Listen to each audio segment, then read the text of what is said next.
alors décision du conseil constitutionnel qui va intervenir. ci peut-être décision ba parce que ñu bëri seen xam-xam màcc ci wàllu élection dañu jàpp ne c'est une décision boo xam ne inédite pour la première fois dans l'histoire politique du Sénégal ñu gis ñu valider liste boo xamante ne dañuy valider titulaires yi.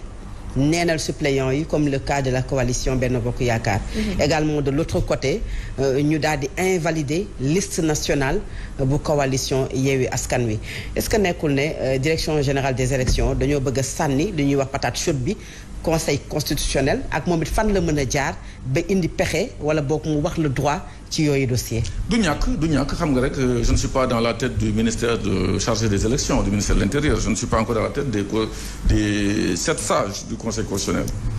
li ñu ci mën a wax rek mooy jox suñu avis décision bi nga xam ne moo rejeté la liste titulaire de Yewwi Askan Wi daf ko basé sur 2 choses moom laa doon wax léegi c'est vrai que ça n'est pas trop détaillé sur l'arrêté mais au visa des articles rek war nga xam lan la parce que l'article L178 dafa ne liste boo xam ne c'est incomplet c'est irrecevable def ko premièrement liste boo xam ne c'est pas complet c'est irrecevable mu jëlaat beneen article ñu naan 179 alinéa 2 alinéa 2 boobu moo permettre d'ailleurs ñoom liste Dakar bu ñu valider ko mooy waxuñu ku démissionner mën nañu ko kii mais dafa ne jox nañu chaque fois un mandataire bu ñu gisee loo xam ni dans les 48 heures doxul ci examen juridique bi dans les 48 heures de l'examen juridique doxul dañ koy notifier mandataire ne ko attention xool nañu seen liste am na lu ci doxul est-ce que mën nga ko remplacer vous avez 72 heures loolu jox nañ ko waa Yewwi Askan Wi parce que gisoon nañu benn affaire boo xam ne doxul d'inéligibilité mooy lan numéro 26 bi nekk ci liste bi tudd Fama Mbengue parce que elle est mineure sur le plan de la loi concernant les élections législatives mooy fii ba 31 juillet elle sera pas majeure elle n'aura pas 25 ans ñu ne bon ni nga ko remplacer waaye Yewwi Askan Wi le délégué le mandataire jóg di ko remplacer ñu jox ko dossier boo xam ni ça concerne une dame qui s'appelle Anta Touré mu ñëw dugal ko donc dindi titulaire Fama Mbengue dugal fa Anta Touré mais defuñu woon attention que Anta Touré mi ngi woon déjà sur les suppléants ce qui fait que Anta Touré se retrouve sur les suppléants et sur les titulaires sur la liste nationale alors lu loi bi wax loolu mooy wax ji il faut que benn tëb parce que une personne ne peut pas se retrouver sur les 2 listes en même temps comme que bii moo njëkkoon sur les suppléants que bii lañ ko complété par erreur et que délai pour rectifier ko passe na rectifier nga mais vous avez mal rectifié une deuxième fois bu ko dindee koo xam ne war a fa toog ñu dindi ko la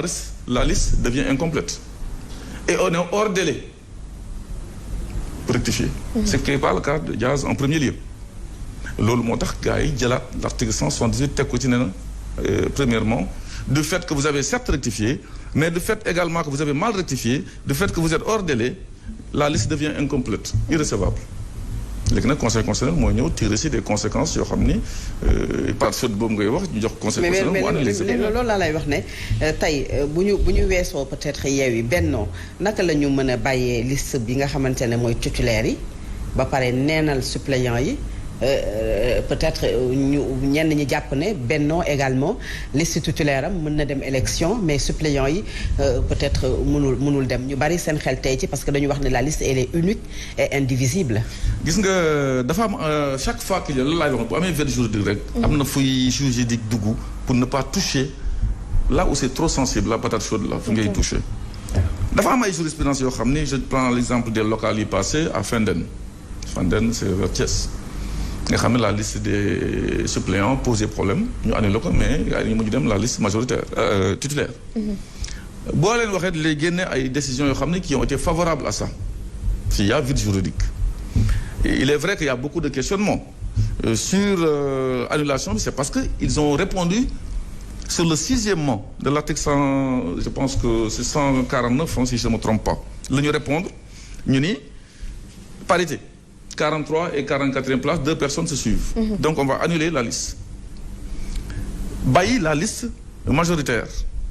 Le critère indivisibilité, je pense que le Conseil constitutionnel va revenir pour en parler de façon très claire, sachant qu'il y a des jurisprudences qui ont permis ñu garder liste paritaire, liste titulaire, fu ñu éliminer liste suppléant. Loolu tamit débat la mais beneen débat bi mooy également nu mu tudd le nombre de parrains yu ñu dépassé xam nga yooyu tamit débat la day dellu si waat parce que les gens vont attaquer encore la décision daal tamit day ñëw mais xam nga DG tamit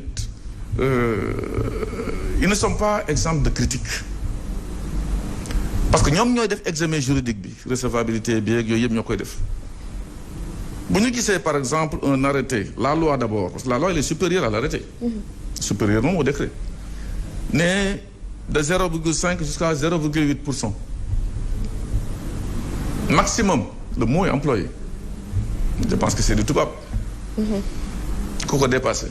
quelle est la sanction mais je vous ai dit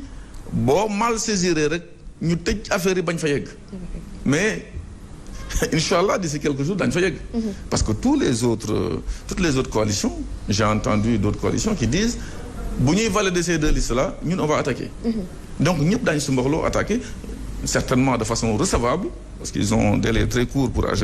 attaquer et je pense que tey fu ñuy wax ni ñoom ñëpp ñu ngi foofu parce que délai bi c'est très court de 24 heures donc conséquence dana ñëw également dellu si waat sur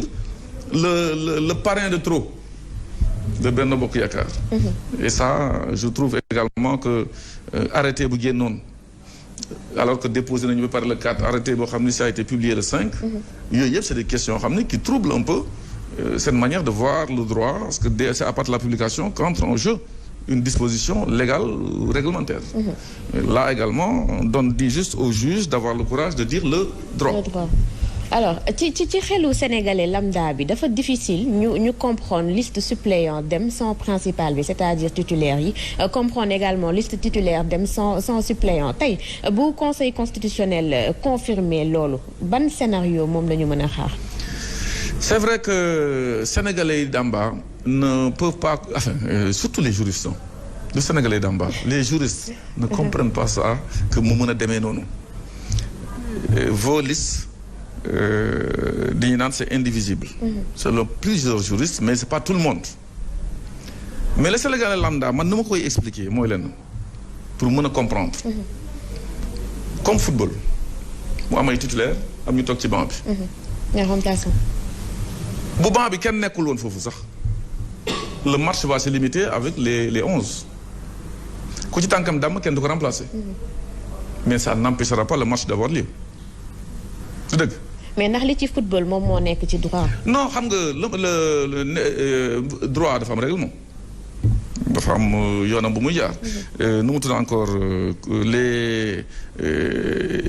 la loi aussi est très claire sur certains points mais clairul sur tout parce que bu fekkoon loolu waxoon nañu ni de façon très claire